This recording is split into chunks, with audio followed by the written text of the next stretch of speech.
ka namin magiging ng iyong banal na Espiritu kung kapapalo ay naawit namin ang paninaya sa Kanya.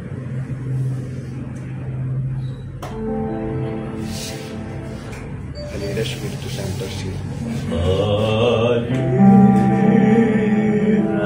Espiritu Santo.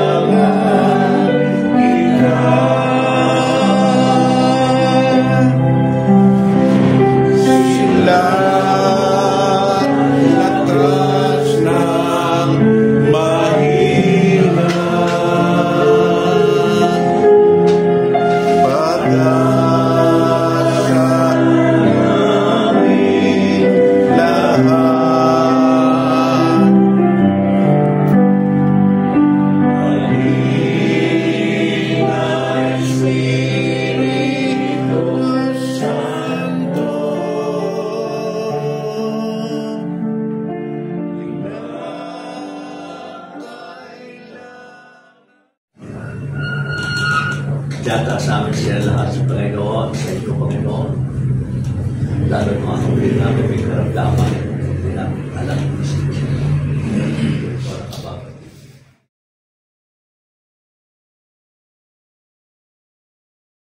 Salamat, salamat, Panginoon ko.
Babatiin ka bilang kapatid, babatiin ka bilang kapatid, babatiin ka bilang kapatid, ibigin ka bilang kapatid.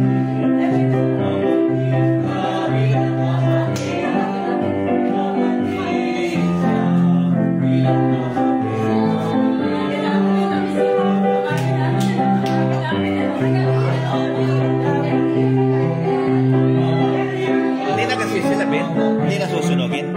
Mamaya, pagkatapos.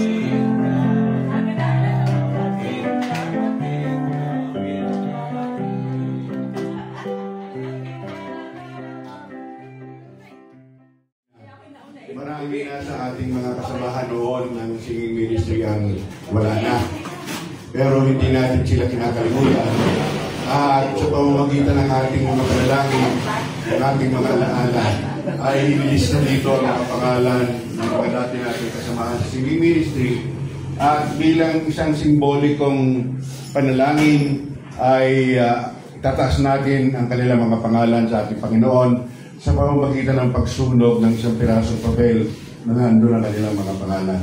Sila ay sila Concept, Telma, Conching, Myrna, Tomas, Rosie, Agustin, Leandro, Perling, Angelito, Alberto, Lining, Victorina, Gertrudes, Teresa, Huling, Fernando, Eldi, Montserrat, Teresita, Nonoy, Julius, Bowie, Jay, Violeta, Leo, Nelia, Katukayo, Comonesto, Alcoba, Lord Delisa, at Lourdes. Panginoon, tinataas namin ang mga pangalan ito at ang mga may-ari ng pangalan ito sa pamamagitan ng simbolikong pagsunog ng papel na kinalalagyan ng kanilang mga pangalan ay tinataas namin sila sa iyong kinapupunan at patlubayan mo sila, patawarin sa kanilang mga kasalanan nung sila'y nabubuhay pa at iligtas sila sa apoy ng impyerno. Para sa lahat ng mga kapatid na nabanggit, narito ay yung simbolikong pagsusunog, susunugin namin na ito.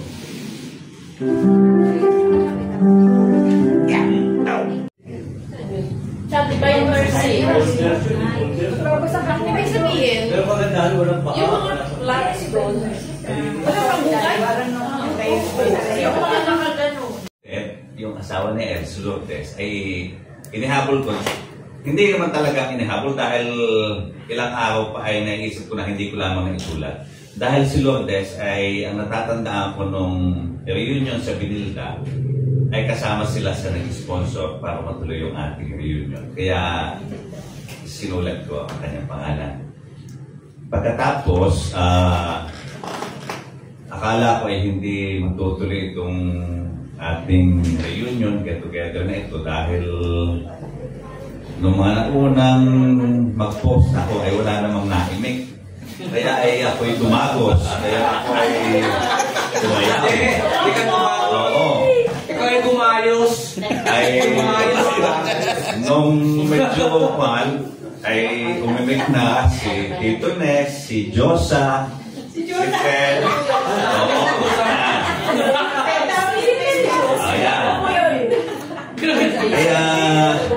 Kaya ako'y sabi ko nga, baby, pagka ako'y mag-suggestion sa iyo ko na lang sa at ikaw lang mag-suggest ko sa GC.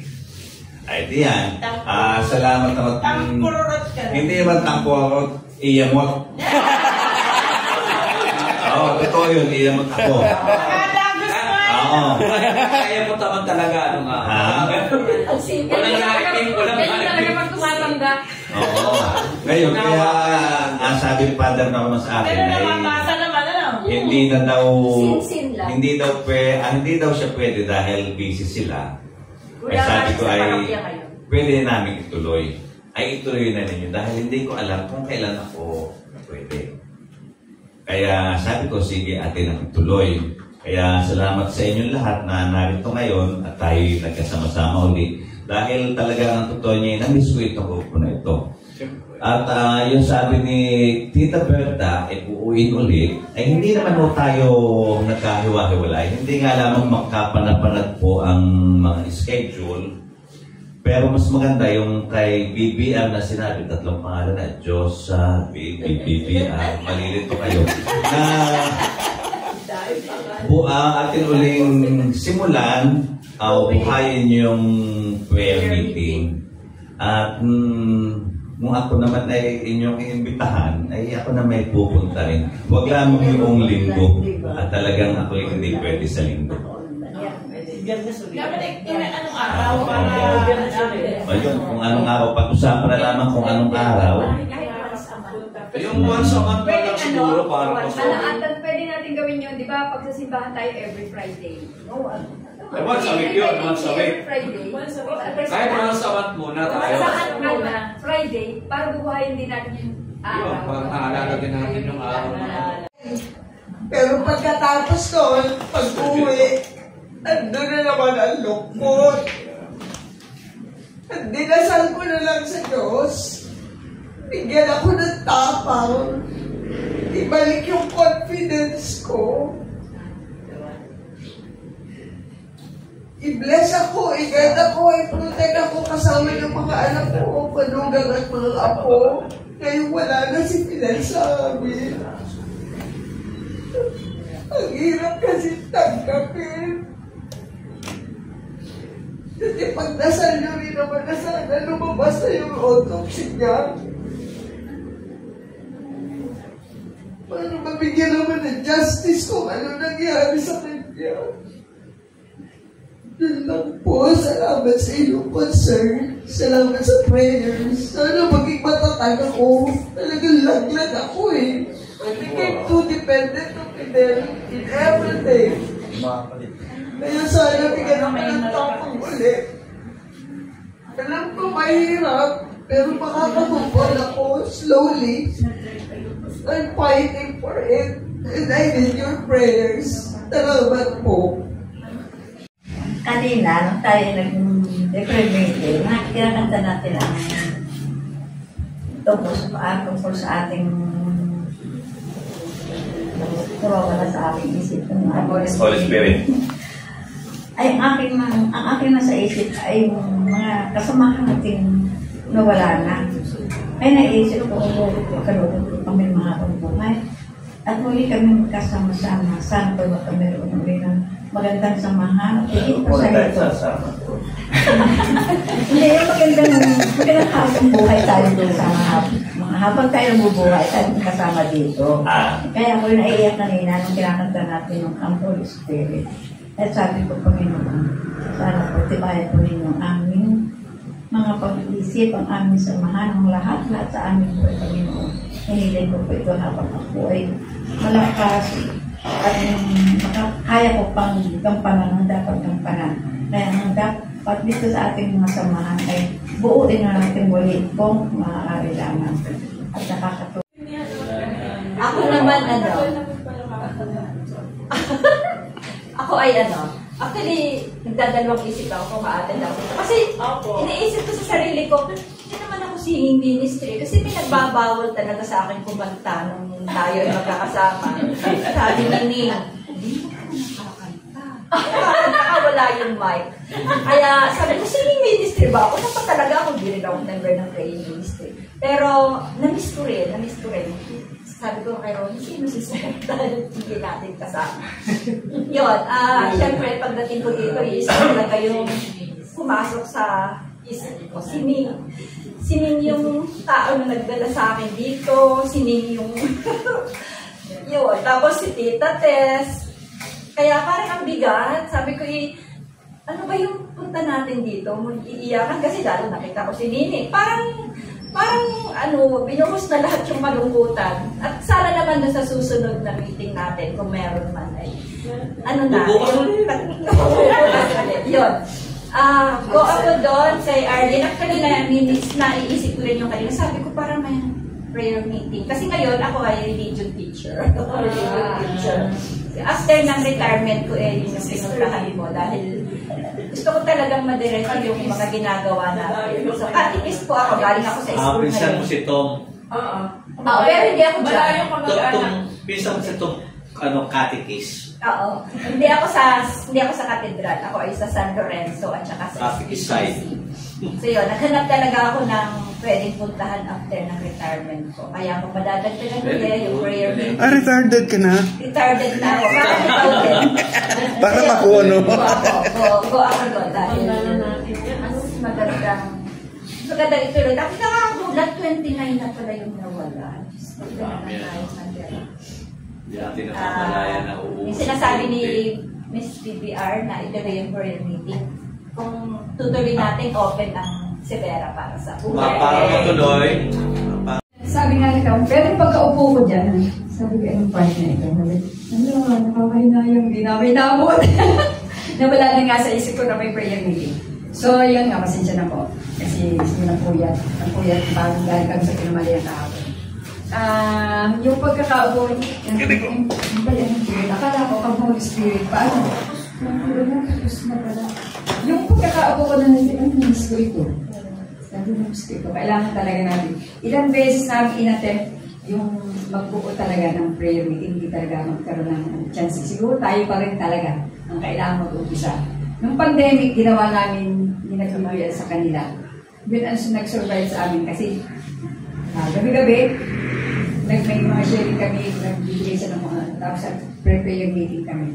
So yun nagpa-survive sa amin. So, sabi ko nga, yung tama yung sabi niya, mga tagsibahan, lagi kaming tinitingnan dun sa kung pwede daw ibalik yung charismatic, yung seminar. Sabi, hindi ganun kadali yun. Kasi ako wala na yung aming mga speakers. Madami nang wala. So kailangan natin kung mag-uumpisa tayo, meron tayo. Parang nandiyan na ako dito na, si Tito Ruben. Ang mga Tito doon ko naman, hindi na pwede. Kung si Ronnie na andito, pwede. So yun, ayan, dadating na naman. So, daratingin. Yan, sinampay naman sa adyon, itotok na rin yan. So, yun ay yung God's, sabi na God's way, God's plan. So, yan po. Talagang nakakalis sa atin. Charismatic. Iba talaga, iba yung ipinunda sa atin. Dala-dala.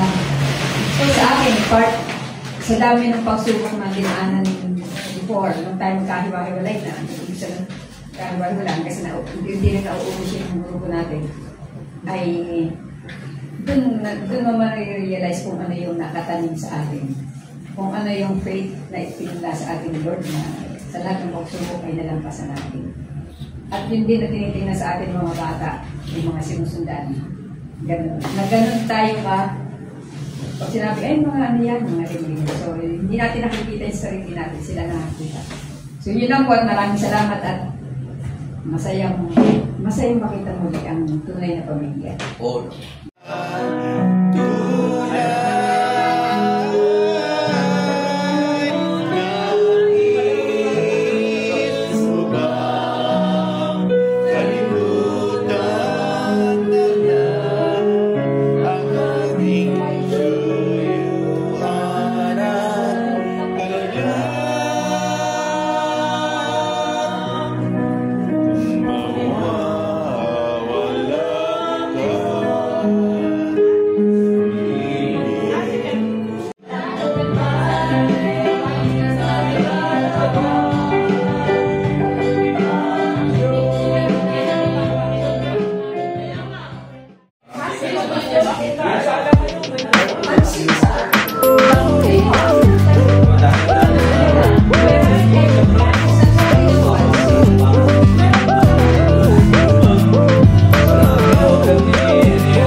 Sino nagkikayos mo?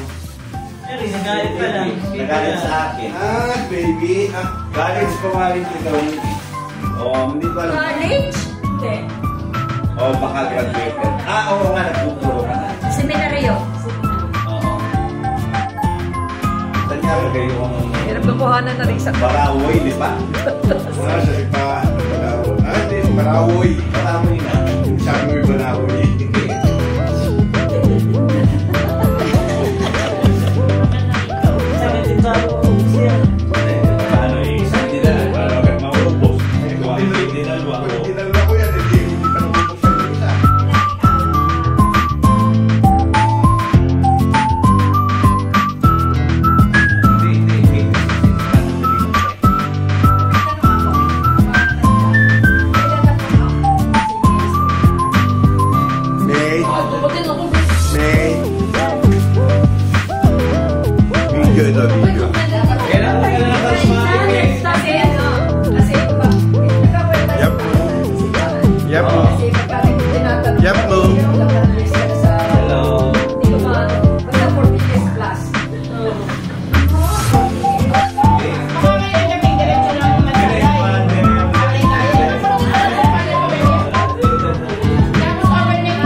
ng basong yung babasagin? Okay, meron doon. Meron baga. Hindi na ako kasi na natin. Bakit tulong? Hindi naman ninyo eh. Kita mo yung pangalan yun eh. Ibig na